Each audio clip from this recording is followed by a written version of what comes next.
ಪರೀಕ್ಷಿತ್ ಮಹಾರಾಜ್ ಅರ್ಜುನನ ಮೊಮ್ಮಗ. ಹಾಗಾಗಿ ಪಾಂಡವರ ಒಂದು ವಂಶಸ್ಥದಲ್ಲಿ ಬರ್ತಕ್ಕಂತಹ ಪರೀಕ್ಷಿತನಿಗೆ ತನ್ನ ಪೂರ್ವಜರ ಗುಣಗಳು ಅವನಲ್ಲಿತ್ತು. ಏನು ಗುಣಗಳು ಅಂದರೆ, ಇನ್ನೊಬ್ಬರ ದುಃಖವನ್ನು ಸಹಿಸದೇ ಇರತಕ್ಕಂಥದ್ದು ಒಂದು ವೈಷ್ಣವರ ಗುಣ. ಯಾರಿಗಾದರೂ ನೋವಾದರೆ ಆ ನೋವು ನಮಗೂ ತಾಟಬೇಕು, ಆಗ ನಾವು ವೈಷ್ಣವರ ಗುಣದಲ್ಲಿದ್ದೀವಿ ಅಂತ ಅರ್ಥ. ಅಂದರೆ ಭಗವಂತನಿಗೆ ಇಷ್ಟ ಆಗುವಂಥ ಗುಣ ಅದು. ಆದರೆ ಇನ್ನೊಬ್ಬರಿಗೆ ನೋವು ಮಾಡಿ ನಾವು ಆನಂದ ಪಡ್ತಕ್ಕಂಥದ್ದು ಅದು ಕಲಿಯುಗದ ಒಂದು ಕಲಿಯುಗ ನಮ್ಮ ಮೇಲೆ ಪ್ರಭಾವ ಬೀರಿದೆ ಅಂತ ಅರ್ಥ. ಹಾಗಾಗಿ ಈ ಒಂದು ಗುಣವಿರ್ತಕ್ಕಂತಹ ಪರೀಕ್ಷಿತ್ ಮಹಾರಾಜ್ ತನ್ನ ರಾಜ್ಯದಲ್ಲಿ ಏನೇನು ಆಗ್ತಾ ಇದೆ ಅಂತ ಒಂದು ಬಾರಿ ಹೋಗಿ ನೋಡ್ಕೊಂಡು ಬರೋಣ ಅಂತ ಹೋದಾಗ, ಆಗ ಅಲ್ಲಿ ಒಂದು ಎತ್ತು ಕಾಣುತ್ತೆ. ಆ ಎತ್ತು ಜನರಲ್ಲಿ 4 ಕಾಲು ಇರ್ತಕ್ಕಂಥ ಎತ್ತು.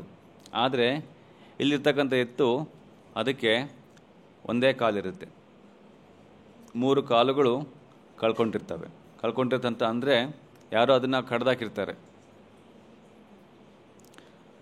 ಆ ಒಂದು ಎತ್ತಿನ ಪಕ್ಕದಲ್ಲಿ ಒಬ್ಬ ವ್ಯಕ್ತಿ ಇರ್ತಾನೆ.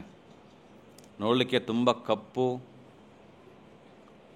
ಬಟ್ಟೆ ಧರಿಸ್ಕೊಂಡು ಕಪ್ಪಾಗಿ ಕಾಣಿಸ್ತಕ್ಕಂಥ ವ್ಯಕ್ತಿ ಕೈಯಲ್ಲಿ ಒಂದು ದೊಡ್ಡದಾದ ಒಂದು ಆಯುಧ ಹಿಡ್ಕೊಂಡು ನಿಂತಿರ್ತಾನೆ.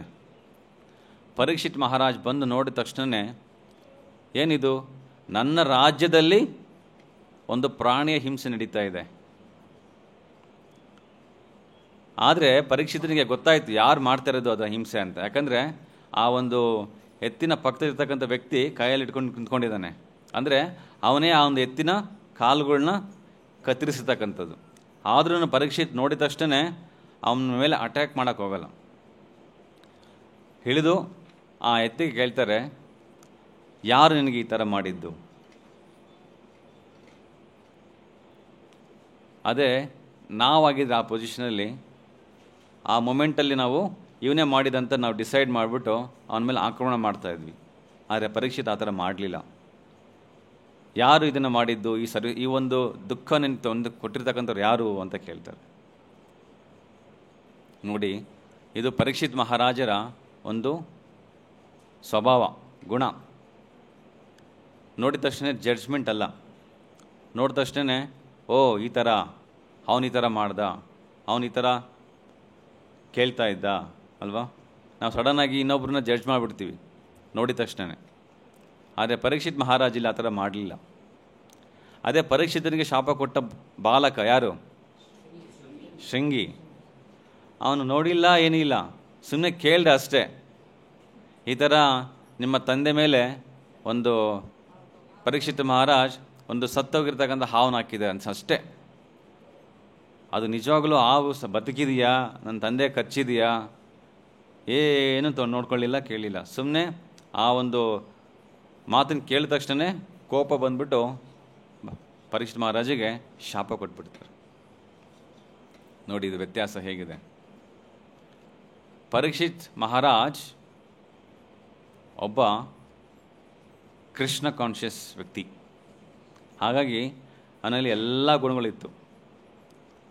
ಆದರೆ ಶೃಂಗಿ ಅಂತಕ್ಕಂಥ ಒಬ್ಬ ಬ್ರಾಹ್ಮಣನ ಪುತ್ರನಾಗಿದ್ದರೂ ಅವನು ಕೃಷ್ಣ ಪ್ರಜ್ಞೆ ಆಗಿರಲಿಲ್ಲ. ಹಾಗಾಗಿ ಆ ಒಂದು ಶಾಪ ಕೊಟ್ಟಿರ್ತಕ್ಕಂಥ ಶೃಂಗಿ ಇವತ್ತು ಬ್ರಾಹ್ಮಣರ ಒಂದು ಸಮಾಜದ ಪತನಕ್ಕೆ ಕಾರಣ ಆಗ್ತಾನೆ. ಬ್ರಾಹ್ಮಣರಿಗೆ ಅದೊಂದು ಶಕ್ತಿ ಇರುತ್ತೆ ತಪಸ್ಸು ಮಾಡಿ. ಆ ತಪಶಕ್ತಿನ ಅವರು ಇನ್ನೂ ಆಧ್ಯಾತ್ಮಿಕದಲ್ಲಿ ಬೆಳೀಲಿಕ್ಕೆ ಉಪಯೋಗಿಸ್ಕೋಬೇಕು. ಆದರೆ ಅದನ್ನು ಇನ್ನೊಬ್ಬರನ್ನ ನಾಶ ಮಾಡಲಿಕ್ಕೆ ಉಪಯೋಗಿಸ್ಕೋಬಾರ್ದು. ಅವ್ರು ನಾಶ ಆಗ್ತಾರೆ, ಆದರೆ ಆ ಒಂದು ನಾಶ ನಮ್ಮ ಒಂದು ಶಕ್ತಿನ ಅಲ್ಲೂ ದುರುಪಯೋಗ ಮಾಡ್ಕೊಂಡಿದ್ದಕ್ಕೆ ನಮ್ಮ ನಾಶನೂ ಕೂಡ ಶುರುವಾಗುತ್ತೆ. ಅದೇ ಇವತ್ತಿನ ಒಂದು ಬ್ರಾಹ್ಮಣರ ಏನು, ಎಷ್ಟೊಂದು ಜನ ಬ್ರಾಹ್ಮಣ್ಸ್ ಅಂತ ಹೇಳ್ಕೊಳ್ತಾರೆ, ಆದರೆ ಅವರು ನಿಜವಾಗ್ಲೂ ಬ್ರಾಹ್ಮಣದ ಭಗವದ್ಗೀತೆಯಲ್ಲಿ ಕೃಷ್ಣ ಇರತಕ್ಕಂತಹ ಬ್ರಾಹ್ಮಣನ ಕ್ವಾಲಿಟೀಸ್ನ ಬೆಳೆಸ್ಕೊಂಡಿದ್ದಾರಾ, ಫಾಲೋ ಮಾಡ್ತಾ ಇದ್ದಾರಾ? ಭಾಗವತಲ್ಲಿ ಹೇಳ್ತಾರೆ, ಕಲಿಯುಗದಲ್ಲಿ ಬರೇ ₹1 ಕೊಟ್ಟು ನೀವು ಒಂದು ದಾರನ ತಗೊಂಡು ಅದನ್ನು ಜನಿವರಂತ ಹಾಕೊಂಬಿಟ್ರೆ ಆಯ್ತು ನೀವು ಬ್ರಾಹ್ಮಣ. ನೀವೇನು ತಪಸ್ಸು ಮಾಡೋದು ಬೇಡ, ಏನು ಯಜ್ಞ ಹವನಗಳು ಮಾಡೋದು ಬೇಡ, ಯಾವ ಜಪನ ಮಾಡೋದು ಬೇಡ, ಯಾವ ಸಂಸ್ಕಾರಗಳು ಬೇಡ, ₹1 ಬೇಕಷ್ಟೇ. ಆ ಒಂದು ಪರಿಸ್ಥಿತಿ ಈಗ ಕಲಿಯುಗದಲ್ಲಿ ಬಂದಿರೋದು. ಹಾಗಾಗಿ ಈ ಕಲಿಯುಗದಲ್ಲಿ ನಮಗೆ ನಿಜವಾದ ಒಂದು ಬ್ರಾಹ್ಮಣಿಕಲ್ ಕಲ್ಚರ್ ಸಿಗ್ತಾ ಇಲ್ಲ. ನಮ್ಮ ಗುರುಗಳು ಪ್ರಭುಪಾದರು ಆ ಒಂದು ಕಲ್ಚರ್ನ ಮತ್ತೆ ತರಬೇಕು ಅನ್ನೋ ಉದ್ದೇಶದಿಂದ ಈ ಒಂದು ಕೃಷ್ಣ ಪ್ರಜ್ಞೆ ಸಂಸ್ಥೆಯನ್ನು ಹುಟ್ಟಾಕಿರ್ತಕ್ಕಂಥದ್ದು. ಬ್ರಾಹ್ಮಣ ಅಂದರೆ ಹುಟ್ಟು ಬ್ರಾಹ್ಮಣ ಅಲ್ಲ. ಹೇಗೆ ತಂದೆ ಇಂಜಿನಿಯರ್ ಆದರೆ ಮಗನ ಇಂಜಿನಿಯರ ಹುಟ್ಟಿದ ತಕ್ಷಣವೇ?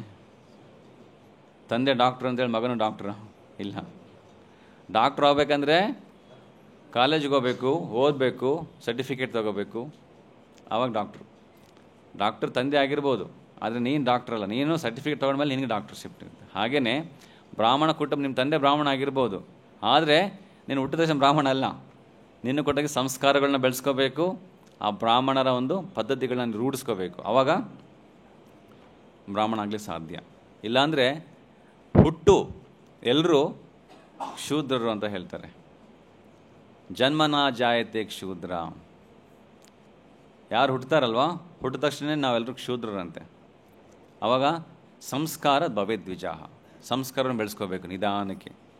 ಗುರುಕುಲಕ್ಕೆ ಹೋಗಬೇಕು, ಗುರುಗಳ ಒಂದು ಸನ್ನಿಧಿಯಲ್ಲಿ ಅವರ ಒಂದು ಸೇವೆ ಮಾಡಬೇಕು. ವೇದ ಪಾಠ ಭವೇದ್ವಿಪ್ರೋ. ಅವ್ರ ಮೂಲಕ ವೇದಗಳನ್ನ ತಿಳ್ಕೋಬೇಕು. ಬ್ರಹ್ಮನ್ ಜಾನಾತಿ ಇತಿ ಬ್ರಾಹ್ಮಣ. ಕೊನೆಗೆ ಬ್ರಹ್ಮನ್ ಅನ್ನ ಅರ್ಥ ಮಾಡ್ಕೋಬೇಕು, ಆವಾಗ ಬ್ರಾಹ್ಮಣ ಆಗಲಿಕ್ಕೆ ಸಾಧ್ಯ. ಇಲ್ಲಾಂದರೆ ಈ ಕಲಿಯುಗದಲ್ಲಿ ಎಲ್ಲ ನಕಲಿ ಅಲ್ವಾ? ಸೊ ಯಾವುದು ನಿಜ ಯಾವುದು ತಪ್ಪು ಹೇಳೋಕ್ಕಾಗಲ್ಲ. ಸುಮ್ಮನೆ ಏನೋ ಒಂದು ಕೊಡ್ತಾರೆ ನಿಮಗೆ, ತೊಗೊಳ್ಳಿ ಸರ್ ಕರೆಕ್ಟಾಗಿ ಒರಿಜಿನಲ್ ಕ್ವಾಲಿಟಿ ಅಂತ ಹೇಳ್ತಾರೆ.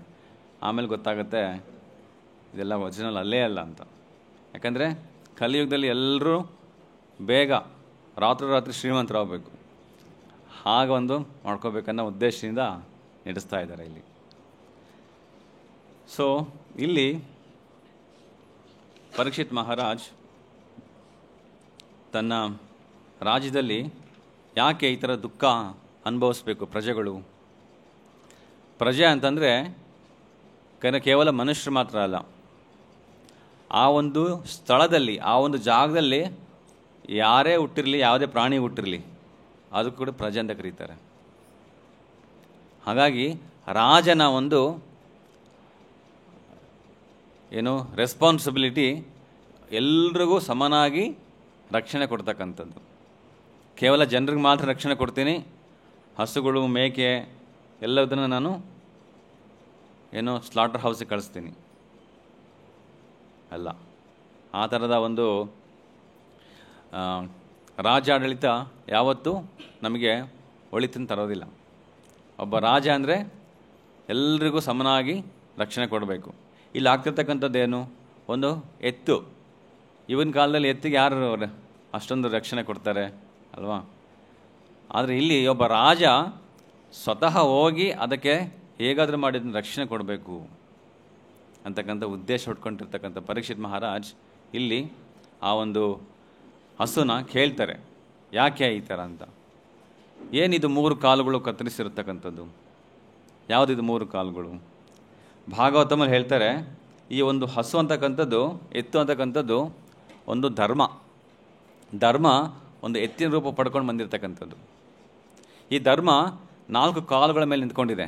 ಹಾಗಾದರೆ ಯಾವುದು ಇದು 4 ಕಾಲುಗಳು ಅಂತಂದರೆ, ತಪಸ್ಸೌಚಂ ದಯಾ ಸತ್ಯಂ. ತಪ ಅಂದರೆ ತಪಸ್ಸು ಮಾಡ್ತಕ್ಕಂಥದ್ದು, ದಯಾ ಅಂತಂದರೆ ಕರುಣೆ, ಶೌಚಂ ಅಂದರೆ ಸ್ವಚ್ಛತೆ, ಶುಚಿತ್ವ.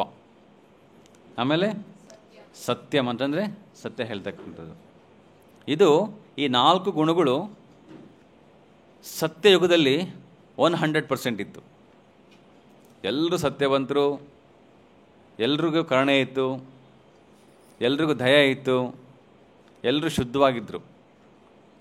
ಶೌಚ್ಯಂ ಅಂತಂದರೆ ಕೇವಲ ನೀವು ಬರೀ ಸ್ನಾನ ಮಾಡಿದರೆ ಶೌಚ್ಯಮಲ್ಲ, ಅದು ಕೇವಲ ದೇಹದ ಶೌಚ್ಯಂ ಆಗುತ್ತೆ. ಆದರೆ ಮನಸ್ಸಿಗೆ ಸ್ನಾನ ಮಾಡಿಸ್ಬೇಕು. ಹೇಗೆ? ಮಂತ್ರ. ಮನ್ ಅಂದರೆ ಮನಸ್ಸು, ತ್ರ ಅಂದರೆ ಅದನ್ನು ತೊಳಿತಕ್ಕಂಥದ್ದು. ಮಂತ್ರಗಳನ್ನ ಹೇಳಿ ನಮ್ಮ ಮನಸ್ಸನ್ನು ತೊಳಿಬೇಕು ದಿನ. ಆವಾಗ ನಮ್ಮ ಮನಸ್ಸು ಕೂಡ ಶುದ್ಧವಾಗುತ್ತೆ, ಶೌಚ್ಯವಾಗುತ್ತೆ. ಹೇಗೆ ನಮ್ಮ ದೇಹಕ್ಕೆ ನಾವು ಸೋಪಾಗಿ ತೊಳಿತೀವಲ್ವ, ಹಾಗೆ. ಇದು ಸತ್ಯಯುಗದಲ್ಲಿ 100% ಇತ್ತು. ನೆಕ್ಸ್ಟ್ ತ್ರೇತಯುಗ ಬಂದಮೇಲೆ ಅದರಲ್ಲಿ 3/4 ಭಾಗ ಮಾತ್ರ ಉಳ್ಕೊಳ್ತು. 25% ಕಳೆದೋಯ್ತು ತ್ರೇತಯುಗ, ರಾಮಚಂದ್ರ ಇರ್ತಕ್ಕಂಥ ಸಮಯದಲ್ಲಿ. ನೆಕ್ಸ್ಟ್ ದ್ವಾಪರಯುಗ ಬಂತು. ದ್ವಾಪರಯುಗದಲ್ಲಿ ಬರೀ 50% ಅಷ್ಟೇ. ಸತ್ಯಂ, ಶೌಚ್ಯಂ, ದಯಾ, ಕರುಣೆ ಎಲ್ಲ 50%ಗೆ ಬಂದೋಯ್ತು. ಈಗ ಕಲಿಯುಗ. ಸೊ ಕಲಿಯುಗದಲ್ಲಿ ಕೇವಲ 25% ಮಾತ್ರ ಉಳ್ಕೊಂಡಿದೆ, 25% ಅಷ್ಟೇ. ಹೇಗೆ ನಾವು ಕಳ್ಕೊಂಡ್ವಿ ಇದೆಲ್ಲ ಅಂತಂದರೆ, ತಪಸ್ ಅಂತಕ್ಕಂಥದ್ದು ಅಹಂಕಾರ ಬಂದರೆ ತಪಸ್ಸು ಅಂತಕ್ಕಂಥ ಹೊರಟೋಗುತ್ತೆ. ನಾವು ಯಾವಾಗಾರ ಏಕಾದಶಿ ದಿನ ಉಪವಾಸ ಮಾಡ್ತಾ ಇರ್ತೀವಿ.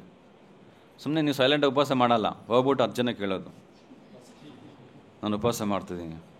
ಆವಾಗ ಅವ್ರು ಇನ್ನೊಬ್ರಿಗೆ ಹೇಳಿದ್ರೆ, ನೋಡು ಅವನು ಉಪವಾಸ ಮಾಡ್ತಾನೆ ಅಂದ್ರಷ್ಟೇ ನಮಗೆ ಅದು ಕಿವಿ ಬಿದ್ದರೆ ನಮ್ಗೆ ಒಂಥರ ಮ್ಯೂಸಿಕ್ ಇದ್ದಂಗೆ ಅದು. ಇನ್ನೊಬ್ಬರು ಉಪವಾಸ ಮಾಡ್ತಿರ್ಬೇಕಾದ್ರೆ ಅವ್ರು ಹೇಳ್ತಾರೆ, ನೋಡಿದೆ ಅವಳು ಬೆಳಗ್ಗೆ ನೀರೇ ಕುಡಿದಿಲ್ಲ ಅಂತೆ, ನಮಗೇನು ಕೇಳಿಸ್ಬಿಟ್ರೆ ಸಾಕು, ಫುಲ್ ಖುಷಿನೋ ಖುಷಿ. ಅವಾಗ ಏನಾಗುತ್ತೆ? ಅಹಂಕಾರ ಬರುತ್ತೆ. ಆ ಅಹಂಕಾರದ ಏನಾಗುತ್ತೆ? ತಪಸ್ಸು ಹೊರಟೋಗುತ್ತೆ. ತಪಸ್ಸಿನ ಉದ್ದೇಶ ಏನು? ಭಗವಂತನಿಗೆ ತೃಪ್ತಿ ಕೊಡಿಸ್ಲಿಕ್ಕೆ. ಅದು ಭಗವಂತ ತೃಪ್ತಿ ಬಿಟ್ಟು ನಾವು ತೃಪ್ತಿ ಪಡ್ಕೊಳ್ತಾ ಇದ್ದರೆ ಆ ಒಂದು ತಪಸ್ಸು ಅಂತಕ್ಕಂಥ ಹೊರಟೋಗ್ಬಿಡುತ್ತೆ. ಕೊನೆಗೆ ಕ್ಲೆನ್ಲಿನೆಸ್ ಅಂದರೆ ಶೌಚ್ಯಂ. ಶೌಚ್ಯಂ ಅಂತಕ್ಕಂಥದ್ದು ಅದು ಮನಸ್ಸಿಗೆ ತುಂಬ ಪ್ರಮುಖ. ಆದರೆ ಹೇಗೆ ಶೌಚ್ಯಂ ಅಂತಕ್ಕಂಥ ಹೊರಟೋಗುತ್ತೆ ಅಂತಂದರೆ, ಯಾವಾಗ ಒಬ್ಬ ವ್ಯಕ್ತಿ ಹೆಣ್ಣಿನ ಸಂಘಕ್ಕೆ ಜಾಸ್ತಿ ಹಾತರಿಸ್ತಾ ಇರ್ತಾನೆ, ಆಗ ಶೌಚ್ಯಂ ಅಂತಕ್ಕಂಥದ್ದು ಹೊರಟೋಗುತ್ತೆ. ಅದೇ ಹೆಣ್ಣು ಒಂದು ಗಂಡಿನ ಒಂದು ಸಂಘಕ್ಕೆ ಆತರಿಸ್ತಾ ಇರ್ತಾರೆ, ಆವಾಗ ಶೌಚ್ಯಂ ಅಂತಕ್ಕಂಥದ್ದು ಹೊರಟೋಗುತ್ತೆ.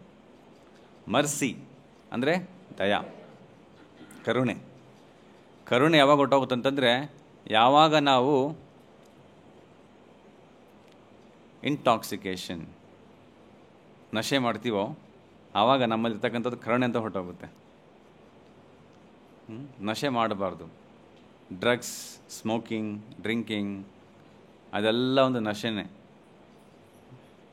ಕೇವಲ ಅದಷ್ಟೇ ಅಲ್ಲ, ನಾವು ಯಾವುದಕ್ಕಾದ್ರೂ ಅಡಿಕ್ಟ್ ಆಗಿದ್ದರೆ ಅದರಿಂದ ನಮಗೇನೋ ಒಂದು ಏನೋ ಸಿಗ್ತಾ ಇದೆ, ಅದರಲ್ಲಿ ಖುಷಿ ಸಿಗ್ತಾ ಇದೆ.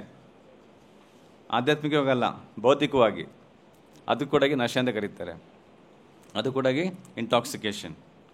ಇವತ್ತೆಲ್ಲ ಎಷ್ಟೊಂದು ಜನ ಕ್ರಿಕೆಟ್ ನೋಡ್ತಾರೆ, ಹೌದಾ? ಸೊ ಅವ್ರಿಗೊಂಥರ ಅಡಿಕ್ಷನ್ ಅದು. ಒಂದೊಂದು ಬಾಲು ನೋಡಬೇಕು, ಏನಾಗುತ್ತೆ ಮುಂದೆ ರಿಸಲ್ಟು ಅಂತಕ್ಕಂಥದ್ದು. ಸೊ ಅದರಿಂದ ಅವ್ರಿಗೇನೋ ಒಂದು ಸಿಗ್ತಾ ಇದೆ ಒಳಗಡೆ ಖುಷಿ ಅಲ್ವಾ? 3 ಹೊತ್ತು 4 ಗಂಟೆ 8 ಗಂಟೆ ಗಟ್ಟಲೆ ಕ್ರಿಕೆಟ್ ಮ್ಯಾಚ್ ನೋಡ್ತಾರೆ.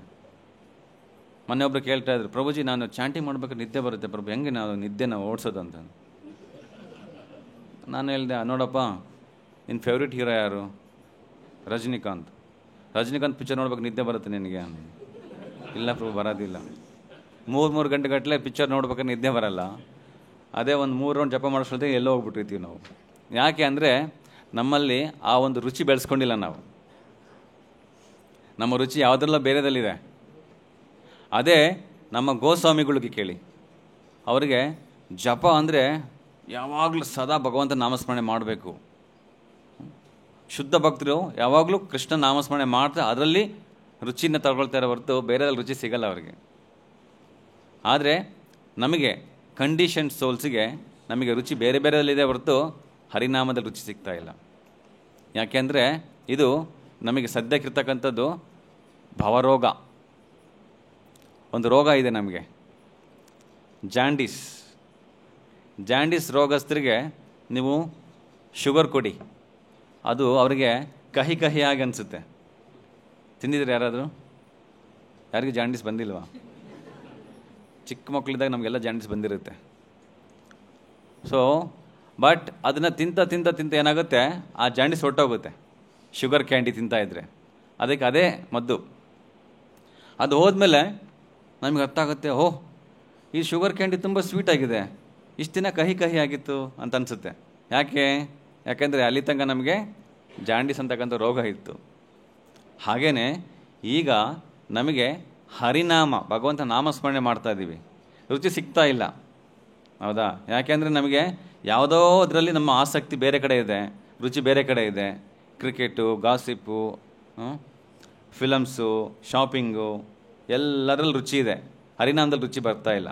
ಆದರೆ ಇದೆಲ್ಲದನ್ನು ಹೋಗಿಸ್ಬೇಕಂತಂದರೆ ಹರಿನಾಮನೇ ಮಾಡಬೇಕು. ಹೇಗೆ ಜಾಂಡೀಸ್ ಪೇಷಂಟ್ಗೆ ಶುಗರ್ ಕ್ಯಾಂಡಿ ತಿನ್ನಬೇಕು ರೋಗ ಹೋಗಲಿಕ್ಕೆ, ಆಗ ಹರಿನಾಮ ಮಾಡ್ತಾ ಏನಾಗುತ್ತೆ, ಒಂದಿನ ನಮಗೆ ಸಡನ್ನಾಗಿ ಆ ಒಂದು ಭಗವಂತನ ಮೇಲೆ ಆ ಒಂದು ಭಾವನೆಗಳು ಬರುತ್ತೆ, ಭಗವಂತನ ಮೇಲೆ ಭಕ್ತಿ ಬೆಳೆಯುತ್ತೆ. ಆವಾಗ ಅನಿಸುತ್ತೆ, ಏನಪ್ಪ ನಾನು ಇಷ್ಟು ದಿನ ಜಪ ಮಾಡ್ತಾಯಿದ್ದೆ, ಸಡನ್ನಾಗಿ ಇವತ್ತು ಬಂದಿದೆ ನನಗೆ ಅಂತ. ಯಾವಾಗ ಬರುತ್ತೆ ಹೇಳೋಕ್ಕಾಗಲ್ಲ, ಆದರೆ ಮಾಡ್ತಾ ಇರಬೇಕು. ಹೇಗೆ ನೀವು ಮೊಸರನ್ನ ಕಡಿತಾ ಇರಬೇಕಾದ್ರೆ ಯಾವಾಗ ಬೆಣ್ಣೆ ಬರುತ್ತಾ ಗೊತ್ತಿಲ್ಲ, ಸುಮ್ಮನೆ ಕಡಿತಾ ಇರಬೇಕಷ್ಟೇ. ಬಟ್ ಗ್ಯಾರಂಟಿ ಇರಬೇಕು ಸರ್, ಬೆಣ್ಣೆ ಬಂದೇ ಬರುತ್ತೆ. ಬರ್ತಾ ಇಲ್ಲ ಅಂತ ಬಿಟ್ಬಿಟ್ರೆ ಮುಗೀತು ಅಷ್ಟೇ, ಮತ್ತೆ ನಾವು ಬೆಣ್ಣೆ ಸಿಗಲ್ಲ ನಮಗೆ. ಹೌದಾ? ಸೊ ಹಾಗೆಯೇ ಕಲಿಯುಗದಲ್ಲಿ ನಮಗೆ ಈ ಒಂದು ಹರಿನಾಮ ಜಪ, ಹರಿನಾಮ ಸಂಕೀರ್ತನೆ ಮಾಡಬೇಕಂಥದ್ದು ತುಂಬ ಪ್ರಾಮುಖ್ಯ ಕೊಟ್ಟಿರ್ತಕ್ಕಂಥದ್ದು. ಹಾಗಾಗಿ ಇಂಟಾಕ್ಸಿಕೇಷನ್, ನಶೆ ಯಾರು ಮಾಡ್ತಾರೆ ಅವರಲ್ಲಿ ದಯ ಅಂತಕ್ಕಂಥದ್ದು ಹೊರಟೋಗುತ್ತೆ. ಆಮೇಲೆ ಸತ್ಯ, ಕಲಿಯುಗದಲ್ಲಿ ಉಳಿದಿರ್ತಕ್ಕಂಥದ್ದು ಇದೊಂದೇ ಅದೊಂದು ಕೊನೆ ಕಾಲು ಉಳಿದಿತ್ತಲ್ಲ ಎತ್ತಿಂದು, ಆ ಕಾಲೇ ಸತ್ಯ.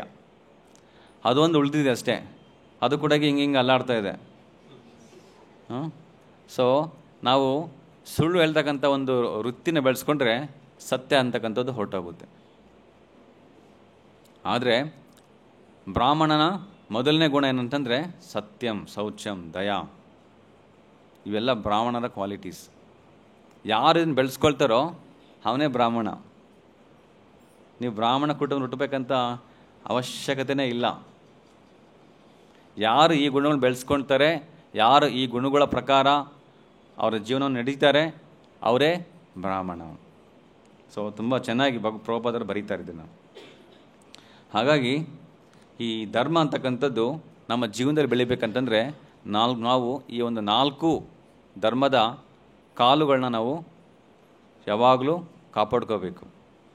ಆಗ ನಮ್ಮ ಜೀವನದಲ್ಲಿ ಆ ಒಂದು ಧರ್ಮ ಅಂತಕ್ಕಂಥದ್ದು ಬೆಳೆಯುತ್ತೆ. ಆಗ ನಾವು ಸನ್ಮಾರ್ಗದಲ್ಲಿ ಹೋಗಲಿಕ್ಕೆ ನಮಗೆ ಸಾಧ್ಯವಾಗುತ್ತೆ. ರೀಸೆಂಟಾಗಿ ನಾವು ಕುಂಭಮೇಳಕ್ಕೆ ಹೋಗಿದ್ವಿ. ಸೊ ಕುಂಭಮೇಳದಲ್ಲಿ ಲಕ್ಷಾಂತರ ಜನ ಬಂದರು. ಕೆಲವರೆಲ್ಲ ಮೋಕ್ಷ ಪಡ್ಕೊಳ್ಳೋಣ ಅಂತ ಬಂದರು, ಕೆಲವರು ಸ್ನಾನ ಮಾಡೋಣ ಅಂತ ಬಂದರು, ಕೆಲವರು ವ್ಯಾಪಾರ ಮಾಡೋಕ್ಕೆ ಬಂದಿದ್ದರು, ಕೆಲವರು ಇನ್ನೊಬ್ರದ್ದು ಪರ್ಸ್ ಹೊಡ್ಕೊಂಡು ಅಂತ ಬಂದಿದ್ದರು. ಎಲ್ಲ ಥರದ ವ್ಯಕ್ತಿಗಳು ಬಂದಿದ್ದರು.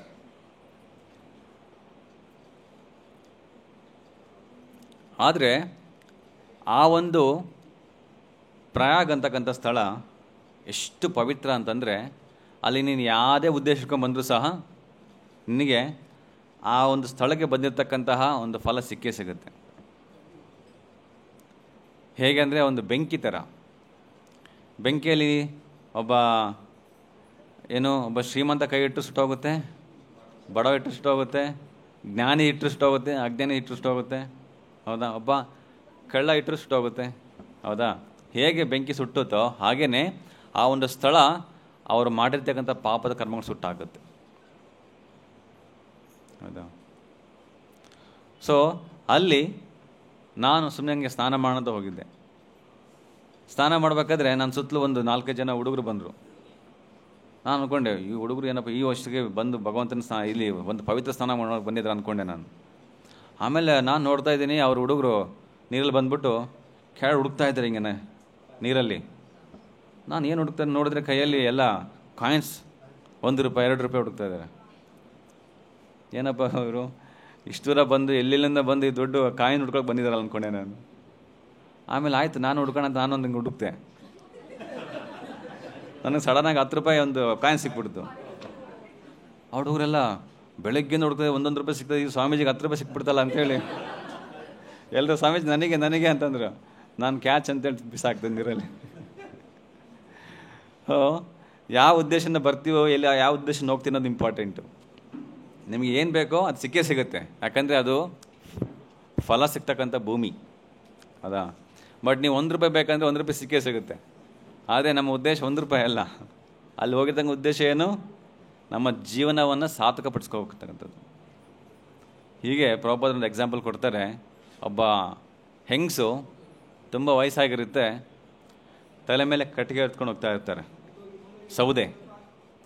ಅಲ್ಲಿ ಹೋಗ್ತಾ ಆ ಒಂದು ಬಿಸಿಲಿನ ದೇಗೆಗೆ ಅವಳು ಅದನ್ನು ಕೆಳಗೆ ಬಿಸಾಕ್ತಾರೆ, ಕೆಳಗೆ ಬಿದ್ದೋಗ್ಬಿಡುತ್ತೆ.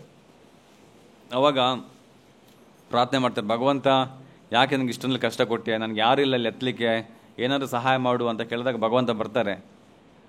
ಅವಾಗ ಭಗವಂತ ಹೇಳ್ತಾರೆ, ನೀನು ನನ್ನ ಹೆಸರನ್ನ ನಾಮಸ್ಮರಣೆ ಮಾಡಿದ್ದೀಯಾ, ಅದಕ್ಕೋಸ್ಕರ ನಾನು ಬಂದಿದ್ದೀನಿ, ಏನು ಮಾಡಬೇಕು, ನಿನಗೇನು ಬೇಕು ಹೇಳು ಅಂತ ಕೇಳಿದಾಗ, ಏನಿಲ್ಲ ಭಗವಂತ, ಏನಿಲ್ಲ, ಸೌದೆ ಕೆಳಗೆ ಬಿದ್ದೋಗಿದೆಯಲ್ಲ, ಎತ್ತಿ ನನ್ನ ತಲೆ ಮೇಲೆ ಇಟ್ಬಿಟ್ಟು ಸಾಕು, ಇಲ್ಲಿಂದ ಎತ್ಕೊಂಡು ಹೋಗ್ತೀನಿ ಮತ್ತೆ ಮುಂದಕ್ಕೆ ಅಂತ ಹೇಳ್ತಾರೆ.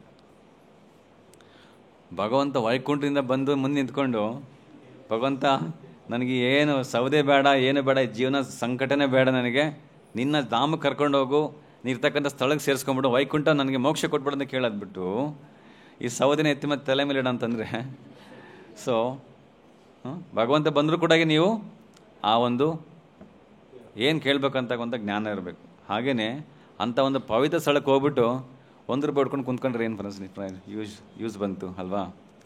ಅಷ್ಟು ದೂರ ಹೋಗಿ ಆ ಒಂದು ಪವಿತ್ರ ಸ್ಥಾನದಲ್ಲಿ ಸ್ನಾನ ಮಾಡಿ ನಮ್ಮಲ್ಲಿರ್ತಕ್ಕಂತಹ ಎಲ್ಲ ಒಂದು ಅಜ್ಞಾತ ಸುಕೃತಿಯನ್ನು ಪಡ್ಕೊಂಡು ಮತ್ತೆ ಒಂದು ಜೀವನವನ್ನು ಶುರು ಮಾಡ್ಕೋಬೇಕು, ಸರಿಯಾದ ಜೀವನ ಶುರು ಮಾಡಬೇಕು. ಬಟ್ ತುಂಬ ಜನ ಹೋಗ್ತಾರೆ, ಸ್ನಾನ ಮಾಡ್ತಾರೆ, ಮತ್ತೆ ಬರ್ತಾರೆ, ಮತ್ತೆ ಮನೆ ಪಕ್ಕದವ್ರು ಜಗಳ ಮಾಡ್ತಾರೆ. ಯಾಕೆ ಅಂದರೆ ಅವ್ರಿಗೆ ಸ್ನಾನ ಅಂತಕ್ಕಂಥದ್ದು ಕೇವಲ ಒಂದು ವಿಧಿ ಮಾತ್ರನೇ. ಎಲ್ಲರೂ ಹೋಗ್ತಾ ಇದ್ದಾರೆ, ನಾನು ಹೋಗಬೇಕು. ತುಂಬ ಜನ ನನ್ನ ಪಕ್ಕದ ಮನೆಯವ್ರು ಹೋಗಿದ್ದಾರೆ, ನಮ್ಮ ಫ್ರೆಂಡ್ ಹೋಗಿದ್ದಾರೆ, ಮೊಬೈಲ್ ಸ್ಟೇಟಸಲ್ಲಿ ನೋಡಿದೆ ನಾನು ವಾಟ್ಸಪ್ಪಲ್ಲಿ, ನನಗೆ ಅವಾಗಿಂದ ಹೋಗ್ಬೇಕಂತ ಮನಸ್ಸಲ್ಲಿ ಬಂದುಬಿಟ್ಟಿದೆ. ಆ ಒಂದು ಉದ್ದೇಶಕ್ಕೆ ಬಂದರೆ ನಮಗೆ ನಿಜವಾಗ್ಲೂ ಫಲ ಸಿಗಲ್ಲ ಜಾಸ್ತಿ. ಕೆಲವರಿಗೆ ಎಲ್ಲಿ ಮಿಸ್ ಆಗೋಗ್ಬಿಡುತ್ತೋ ಇದು, ಎಲ್ಲರೂ ಹೋಗ್ತಾ ಇದ್ದಾರೆ ಅನ್ನೋ ಉದ್ದೇಶ ಇಟ್ಕೊಂಡು ಬಂದಿದ್ದರು.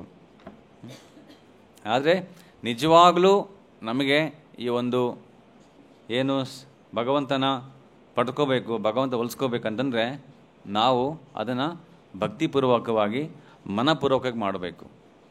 ಇಲ್ಲ ಯಾರೋ ಒಂದು ಪ್ರೆಷರಿಗೋಸ್ಕರ, ಯಾರಿಗೋ ಒಂದು ತೋರಿಸ್ಲಿಕ್ಕೋಸ್ಕರ ಆಡಂಬರ ಮಾಡಿದ್ರೆ ನಾವು ಎಲ್ಲಿರ್ತೀವೋ ಅಲ್ಲೇ ಇರ್ತೀವಿ.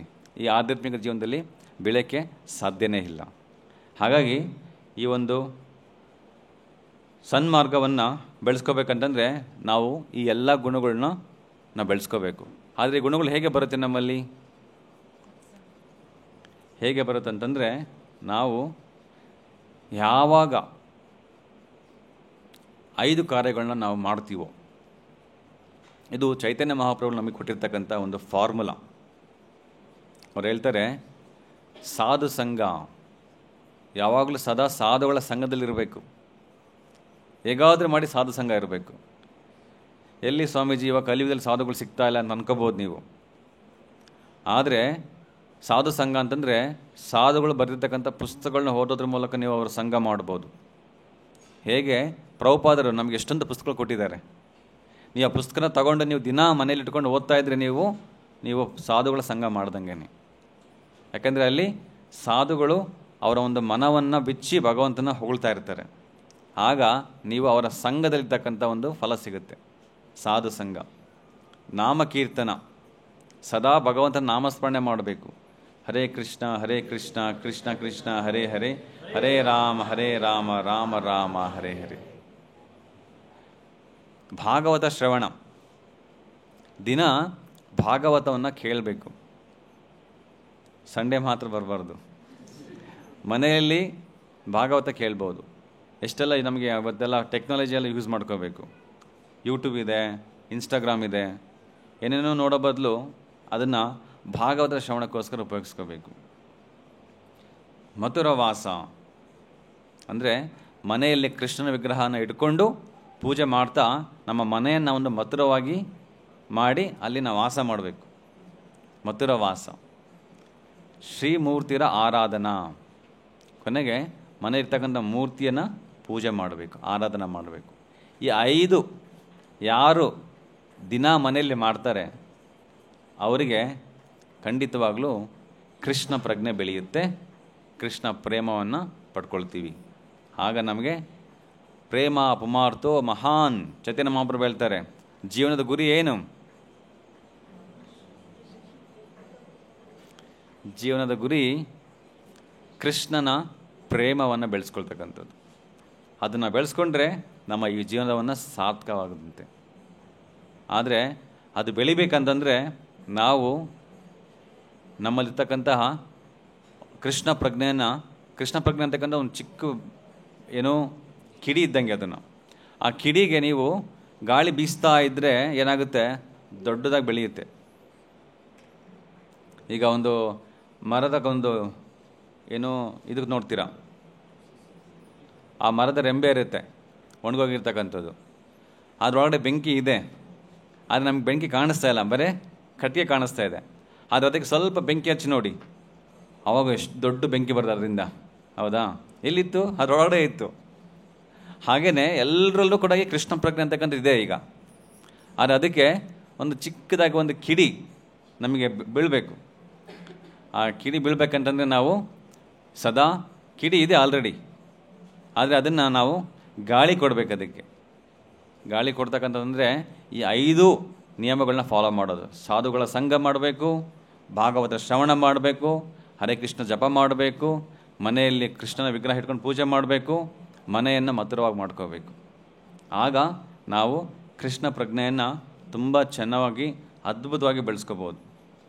ಇದು ಆ್ಯಕ್ಚುಲಿ ನಮ್ಮ ಮಾನವ ಜನ್ಮದ ಮೂಲ ಉದ್ದೇಶ. ಇದನ್ನು ಬೆಳೆಸ್ಕೋಬೇಕು. ಆಗ ಈ ಒಂದು ದೇಹ ಕೊಟ್ಟಿರ್ತಕ್ಕಂಥ ಭಗವಂತ ಸಂತೃಪ್ತನಾಗ್ತಾರೆ. ಕೊನೆಗೆ ಮತ್ತೆ ಈ ಒಂದು ಭೌತಿಕ ಜಗತ್ತಿಗೆ ನಮಗೆ ಬರದೇ ಇರುವಂತೆ ಕೃಷ್ಣ ನೋಡ್ಕೊಳ್ತಾನೆ. ಯಾರಿಗೂ ಇಷ್ಟ ಇಲ್ಲ, ಇಲ್ಲಿ ಯಾರೂ ಸುಖವಾಗಿಲ್ಲ. ಸುಖವಾಗಿದ್ದೀನಿ ನಾನು ಅಂತಂದರೆ ಅದು ಕೇವಲ ನಮ್ಮ ಒಂದು ಅಂಧಕಾರ. ಯಾಕಂದರೆ ಭಗವದ್ಗೀತೆಯಲ್ಲಿ ಭಗವಂತನೇ ಈ ಒಂದು ಸರ್ಟಿಫಿಕೇಟ್ ಕೊಟ್ಬಿಟ್ಟಿದ್ದಾನೆ, ದುಃಖಾಲಯಂ ಅಶಾಶ್ವತಂ. ನಾವಿರ್ತಕ್ಕಂಥ ಸ್ಥಳ ದುಃಖಮಯವಾಗಿರ್ತಕ್ಕಂಥದ್ದು. ಸ್ವಲ್ಪ ಸ್ವಲ್ಪ ಅವಾಗ ಸುಖ ಸಿಗ್ತಾ ಇರುತ್ತೆ ಅಂದ್ಕೊಳ್ಳಿ, ಆದರೆ ಅಶಾಶ್ವತಂ, ಶಾಶ್ವತ ಅಲ್ಲ ಅದು. ಶಾಶ್ವತವಾಗಿರ್ತಕ್ಕಂಥದ್ದೇನು? ಈ ಒಂದು ಭೌತಿಕ ಜಗತ್ತಿನಲ್ಲಿ ದುಃಖ. ಹಾಗಾಗಿ ಈ ದುಃಖವನ್ನು ಹೋಗಲಾಡಿಸ್ಬೇಕಂತಂದರೆ ನಾವು ಕೃಷ್ಣ ಪ್ರಜ್ಞೆ ಬೆಳೆಸ್ಕೊಳ್ಳೇಬೇಕು. ಕೃಷ್ಣ ಪ್ರಜ್ಞೆ ಕೇವಲ ಇಸ್ಕಾನ್ ಸ್ವಾಮೀಜಿಗಳಿಗೆ ಮಾತ್ರ ಅಲ್ಲ, ಎಲ್ರಿಗೂ. ಯಾಕೆಂದರೆ ನಾವೆಲ್ಲರೂ ಶ್ರೀಕೃಷ್ಣನ ಅಂಶ. ಮಮೇವಾಂಶ ಜೀವಲೋಕೆ ಜೀವಭೂತ ಸನಾತನ.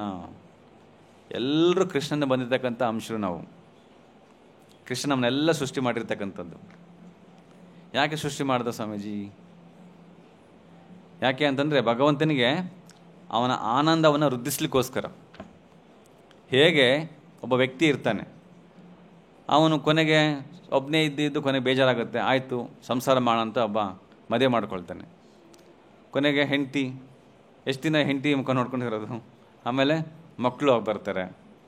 ಹೌದಾ? ಮಕ್ಕಳಾದ್ಮೇಲೆ ಮತ್ತೆ ಅವ್ರಿಗೆ ಮದುವೆ ಮಾಡಿ ಮತ್ತೆ ಮೊಮ್ಮಕ್ಕಳು ಬರ್ತಾರೆ. ಹೀಗೆ ಸಂಸಾರನ ವೃದ್ಧಿ ಮಾಡ್ಕೊಂಡು ಹೋಗ್ತಾ ಇರ್ತಾನೆ. ಅವಾಗ ಏನಾಗುತ್ತೆ, ಅವನಿಗೆ ಖುಷಿ ಆಗುತ್ತೆ. ಯಾಕಂದರೆ ಎಷ್ಟೊಂದು ಜನ ಇದ್ದಾರೆ ನನ್ನ ಕುಟುಂಬದಲ್ಲಿ, ಎಲ್ಲರೂ ನನಗೆ ಬಂದು ತಂದೆ ತಾತ ಅಂತ ಕರೀತಾ ಇರ್ತಾರೆ, ಖುಷಿ ಆಗುತ್ತೆ. ಹಾಗೆಯೇ ಭಗವಂತ ಸಹ ನಮ್ಮನ್ನೆಲ್ಲರೂ ಸೃಷ್ಟಿ ಮಾಡೋದು ಯಾಕೆ ಅಂತಂದರೆ ನಾವು ಅವನಿಗೆ ಶರಣಾಗತಿ ಆಗಬೇಕು, ಅವನ್ನ ಹೊಗಳ್ಬೇಕು, ಅವನ ನಾಮಸ್ಮರಣೆ ಮಾಡಬೇಕಂತ. ಆಗ ಭಗವಂತನೂ ಖುಷಿ ಆಗ್ತಾನೆ, ನಾವು ಅವನ ಅಂಶ ಆಗಿರ್ತಕ್ಕಂಥ ನಾವು ಕೂಡ ತೃಪ್ತಿ ಪಡ್ತೀವಿ. ಕೃಷ್ಣ ಒಂದು ಎಕ್ಸಾಂಪಲ್ ಕೊಡ್ತಾರೆ ಭಾಗವತಮಲ್ಲಿ. ಹೇಗೆ ನಾವು ಒಂದು ದೊಡ್ಡದ ಮರ, ಆ ಮರದ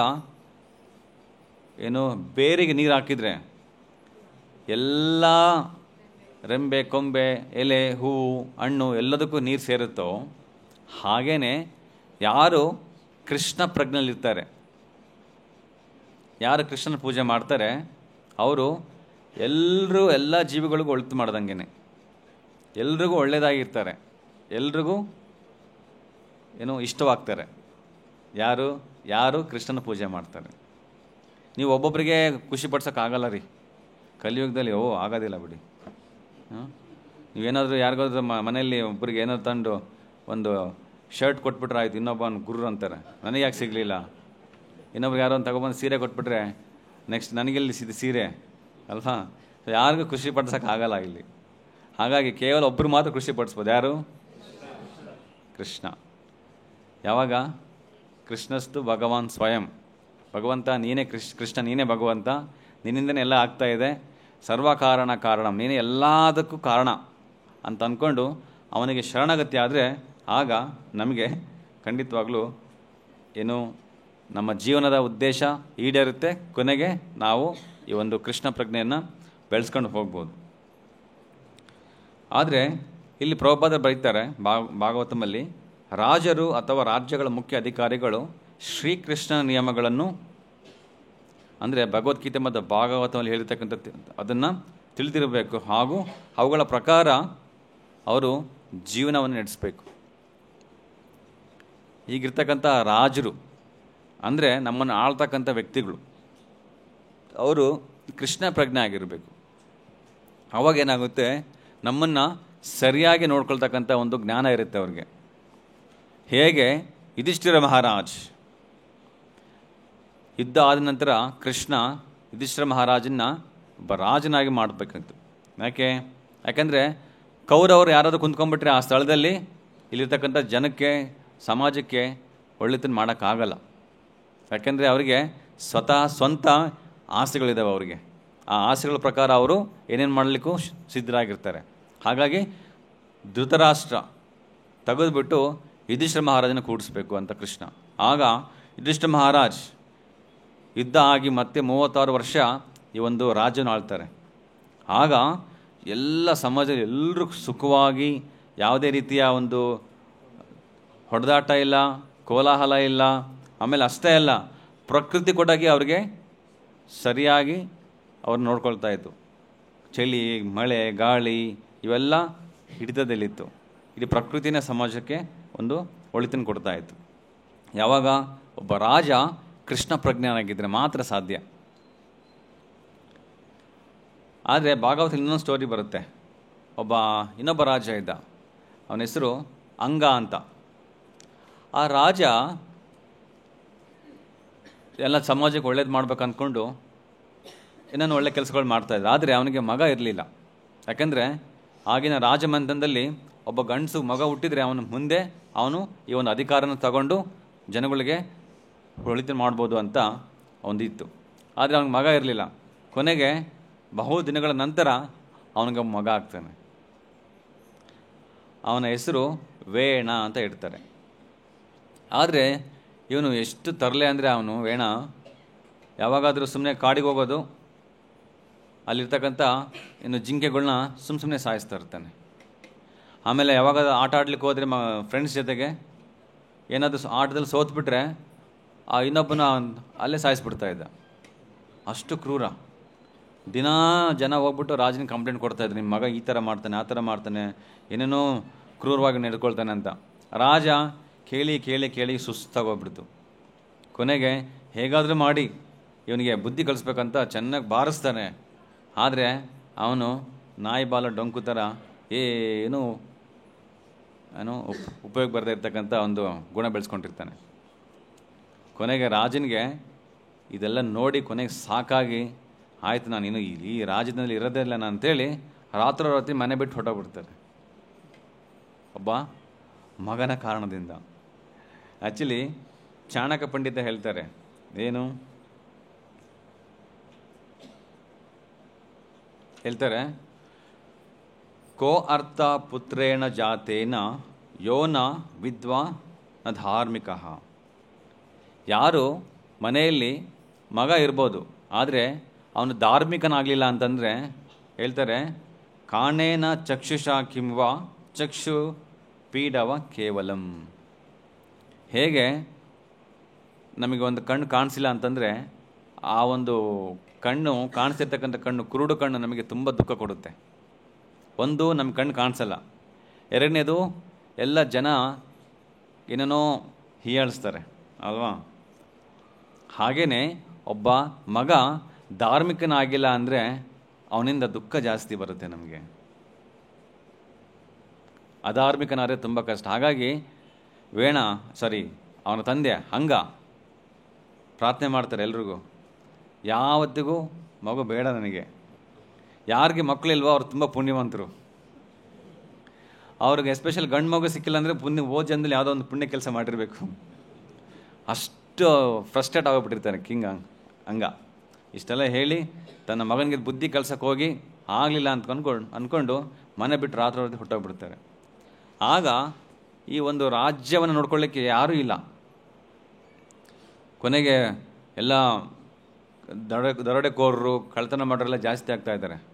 ಆಗ ಆ ರಾಜ್ಯದಲ್ಲಿರ್ತಕ್ಕಂತಹ ಕೆಲವೊಬ್ಬ ಸಾಧುಗಳು, ಬ್ರಾಹ್ಮಣರು ಎಲ್ಲರೂ ಡಿಸ್ಕಸ್ ಮಾಡ್ತಾರೆ, ಇವಾಗ ಏನು ಮಾಡೋಕ್ಕಾಗಲ್ಲ, ಅವನ ಮಗ ಕಿಂಗ್ ವೇಣ ಅವನ್ನೇ ರಾಜನನ್ನಾಗಿ ಮಾಡಬೇಕು.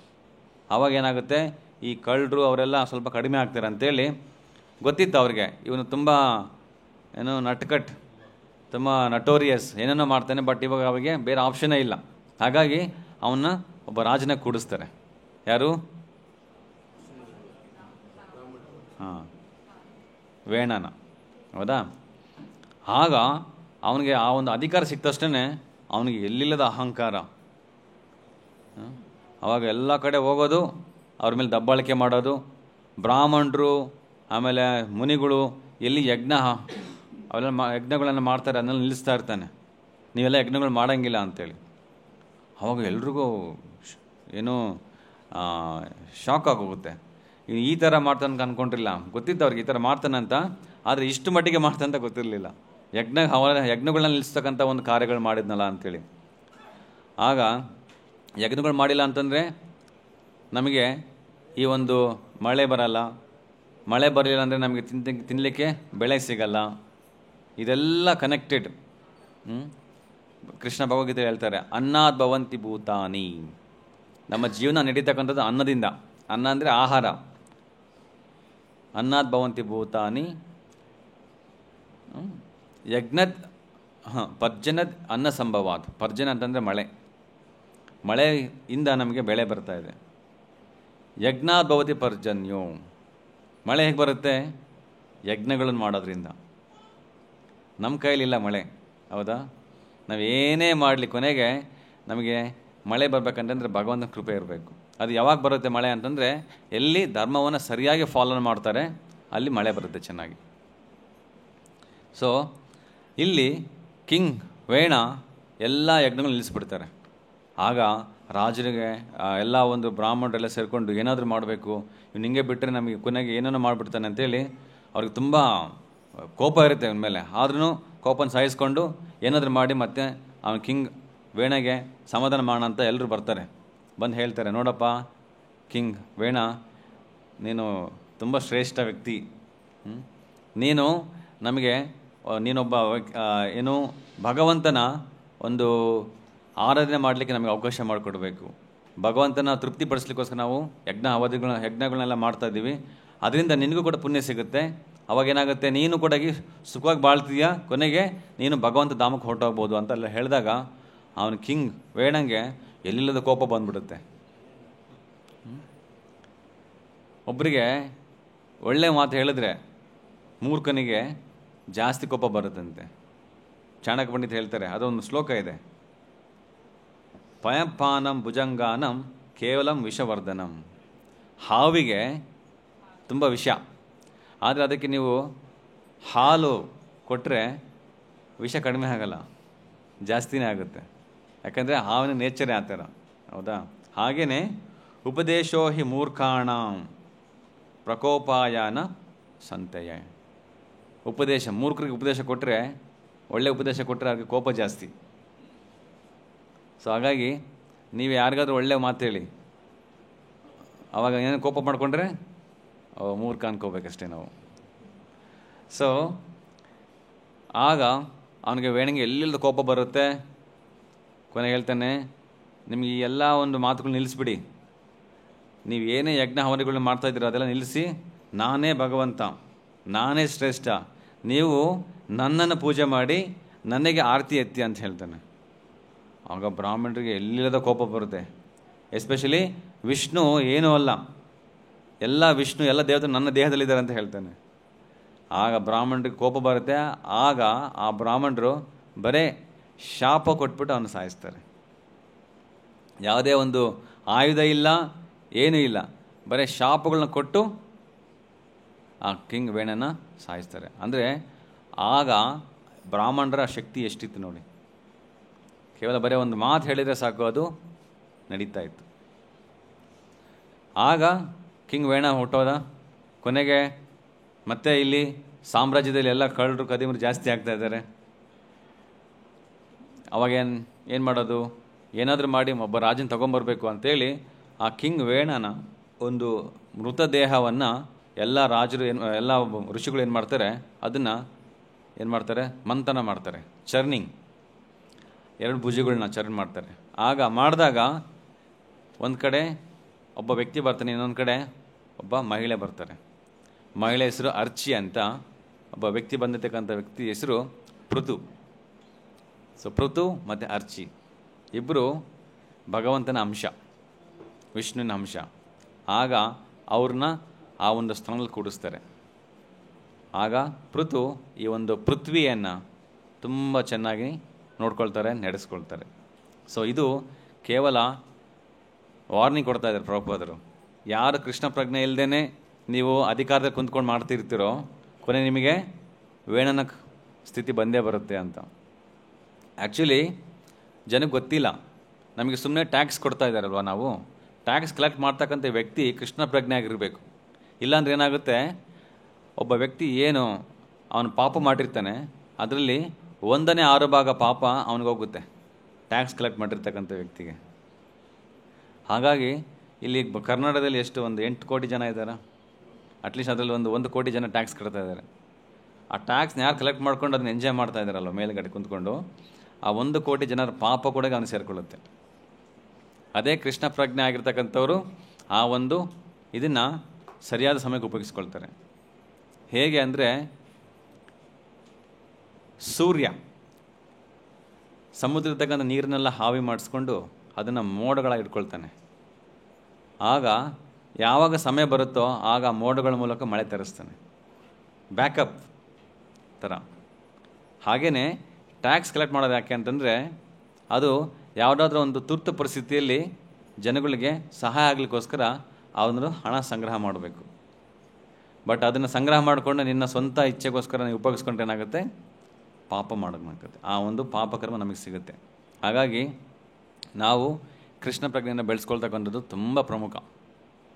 ಕೆಲವು ಹೇಳ್ಬೋದು, ಕೃಷ್ಣ ಪ್ರಜ್ಞೆ ತುಂಬ ಕಷ್ಟ ಆಗುತ್ತೆ, ನನಗೆ ಆಗಲೇ ವಯಸ್ಸಾಗೋಗ್ಬಿಟ್ಟಿದೆ ಅಂತ ಹೇಳ್ತಾರೆ. ಪ್ರಭುಪಾದರಿಗೆ ಎಷ್ಟಾಗಿತ್ತು ವಯಸ್ಸು? 70ನೇ ವಯಸ್ಸಲ್ಲಿ ಅವರು ಎಷ್ಟು ಕಷ್ಟಪಟ್ಟು ಹೋದರು. 70ನೇ ವಯಸ್ಸಲ್ಲಿ ಅವರು ಕೃಷ್ಣ ಪ್ರಜ್ಞೆ ಸ್ಪ್ರೆಡ್ ಮಾಡ್ಲಿಕ್ಕೆ ಹೋಗ್ತಾರೆ. ಇಲ್ಲ ಸ್ವಾಮೀಜಿ, ನನಗೆ ಆರೋಗ್ಯ ಸರಿ ಇಲ್ಲ, ಅದಕ್ಕೆ ಜಪ ಮಾಡೋಕ್ಕಾಗಲ್ಲ, ಚಾಂಡಿ ಮಾಡೋಕ್ಕಾಗಲ್ಲ. ಪ್ರಭುಪಾದರಿಗೆ 2 ಹಾರ್ಟ್ ಅಟ್ಯಾಕ್ ಆಯಿತು ನೋಡಿ. ಇಲ್ಲ ಸ್ವಾಮಿ, ನನ್ನ ಹತ್ರ ದುಡ್ಡಿಲ್ಲ. ಪ್ರಭುಪಾದರ ಹತ್ರ ಬರೀ 40 ರೂಪಾಯಿ ಅಷ್ಟೇ ಇದ್ದಿದ್ದು. 40 ರೂಪಾಯೆಲ್ಲ ಇಡೀ ವಿಶ್ವದ ಒಂದು ದೊಡ್ಡ ಸಂಸ್ಥೆನ ಸೃಷ್ಟಿ ಮಾಡಿದ್ರು. ಇಲ್ಲ ಸ್ವಾಮೀಜಿ, ನನಗೆ ಯಾವ್ದೊಂದು ಸತ್ಸಂಗ ಇಲ್ಲ, ಸಾಧು ಸಂಘ ಇಲ್ಲ. ಪ್ರಭುಪಾದರಿಗೆ ಯಾವ ಸಾಧು ಸಂಘ ಇತ್ತು ಅಲ್ಲಿ ಫಾರಿನ್ ಕಂಟ್ರಿಯಲ್ಲಿ? ಎಲ್ಲರೂ ಅಲ್ಲಿ ಕರ್ಮಿಗಳೇ, ಹೌದಾ? ಹಾಗಾಗಿ ನಾವು ಕೇವಲ ಒಂದು ನಮ್ಮಲ್ಲಿ ಎಷ್ಟಾಗುತ್ತೋ ಅಷ್ಟು ನಮ್ಮ ಪ್ರಯತ್ನ ಬೇಕು ಹೊರತು ನಾವು ಯಾವುದೇ ಒಂದು ಎಕ್ಸ್ಕ್ಯೂಸಸ್ ಕೊಡಬಾರ್ದು. ಎಲ್ರಿಗೂ ಸಾಧ್ಯ ಇದೆ ಕೃಷ್ಣ ಪ್ರಜ್ಞೆ, ಕೇವಲ ನನಗೆ ಕೆಲವ್ರಿಗೆ ಮಾತ್ರ ಅಷ್ಟೇ ಅಲ್ಲ, ಪ್ರತಿಯೊಬ್ಬ ವ್ಯಕ್ತಿಗೂ ಕೃಷ್ಣ ಪ್ರಜ್ಞೆ ಬೆಳೆಸ್ಕೊಳ್ತಕ್ಕಂತಹ ಒಂದು ಸಾಮರ್ಥ್ಯ ಇದೆ. ಆದರೆ ಅದರಿಂದ ಫಲ ಏನು ಸಿಗೋದು ನಮಗೆ? ಕೃಷ್ಣ ಪ್ರಜ್ಞೆ ಬೆಳೆಸ್ಕೊಂಡ್ರೆ ಕೃಷ್ಣ ಹೇಳ್ತಾರೆ, ಈಗಿನ ಜೀವನದಲ್ಲೂ ಕೂಡ ಸುಖವಾಗಿರ್ತೀರ ನನ್ನ ಕೃಪೆಯಿಂದ. ಕೊನೆಗೆ ಈ ದೇಹ ಬಿಟ್ಟ ನಂತರ ಶಾಶ್ವತವಾದ ಸುಖ ಸಿಗುತ್ತೆ. ಇಲ್ಲಿ ನನ್ನ ಧಾಮದಲ್ಲಿ, ನನ್ನ ಮನೆಗೆ ಮರಳಿ ಬರ್ತೀರಾ ನೀವು ಅಂತ ಕೃಷ್ಣ ಭಗವದ್ಗೀತೆಯಲ್ಲಿ ಹೇಳಿದ್ದಾರೆ. ಯದ್ಗತ್ವಾನ ನಿವರ್ತಂತೆ ತದ್ಧಾಮ ಪರಮಂ ಮಮ. ಒಂದು ಸಲ ನನ್ನ ಮಳೆಗೆ ಬನ್ನಿ, ಮತ್ತೆ ನೀವು ಮರಳಿ ಈ ಒಂದು ಭೌತಿಕ ಜಗತ್ತು, ದುಃಖ ದುಮ್ಮಾನ, ಹುಟ್ಟು ಸಾವು, ರೋಗ ಚಕ್ರದಿಂದ ನೀವು ಸಿಕ್ಕಾಕೊಳ್ಳೋದಿಲ್ಲ ಮತ್ತೆ ಅಂತ ಕೃಷ್ಣ ಹೇಳಿದ್ದಾರೆ. ಆ ಒಂದು ಗುರಿಯನ್ನು ಇಟ್ಕೊಂಡು ನಾವು ಈ ಕೃಷ್ಣ ಪ್ರಜ್ಞೆನ ಫಾಲೋ ಮಾಡಬೇಕು. ಆಗ ನಮಗೆ ಒಂದು ಇನ್ಸ್ಪಿರೇಷನ್ ಸಿಗುತ್ತೆ, ಮೋಟಿವೇಶನ್ ಸಿಗುತ್ತೆ. ಇಲ್ಲಾಂದರೆ ನಮಗೇನು ಮೋಟಿವೇಶನ್ ಅಲ್ವಾ?